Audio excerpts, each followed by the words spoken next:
নমস্কার বন্ধুরা, ভিলেজ ফুডে আপনাদের সকলকে স্বাগত জানাই। শীত তো বেশ ভালোই পড়ে গেল, এবার তো বাড়িতে বড়ি দিতে হবে। তার জন্য আমি রাত্রেবেলা বিউলির ডাল ভিজিয়ে রেখেছিলাম, সেটাকে ভালো করে বেটে নিয়েছি।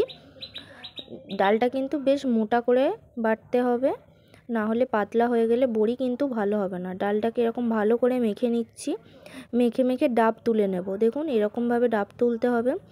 ডালটা যত ভালো ডাব উঠবে বড়ি তত সুন্দর হবে। এখানে আমার ডালটা খুব ভালো মতো ডাব উঠে গেছে। এবার আমি বড়ি দেওয়ার জালটা বেশ ভালো করে তেল মাখিয়ে নিয়েছি। এবার এরকম ছোট ছোট বড়ি দিয়ে দিচ্ছি। আপনারা ছোট বড় বিভিন্ন সাইজের বড়ি দিতে পারেন। আমি এখানে বড়ি দেওয়ার জাল আছে বলে তাই বড়ি দেওয়ার জালে দিচ্ছি, আপনারা থালাতেও দিতে পারেন ভালো করে তেল মাখিয়ে নিয়ে। এবার এটা রোদে দিয়ে দিতে হবে। রোদে বেশ একদিন ভালো করে শুকনো করে, যদি দুদিন লাগে দুদিনেও শুকনো করতে পারেন, তবে একদিনে শুকনো করার চেষ্টা করবেন, তাহলে বড়িটা ভালো হয়। দেখুন এখানে আমার সব বড়ি দেওয়া হয়ে গেছে। এবার আমি এই বড়িটাকে রোদে শুকনো করে নেব, তাহলেই আমার বড়ি তৈরি। আপনারাও বাড়িতে বানিয়ে দেখুন, আপনাদেরটা কেমন হয় কমেন্টে জানাতে ভুলবেন না। যাওয়ার আগে একটি লাইক করে দেবেন। ফেসবুক থেকে দেখে থাকলে পেজটি ফলো করে দেবেন, ইউটিউব থেকে দেখে থাকলে চ্যানেলটি সাবস্ক্রাইব করে দেবেন।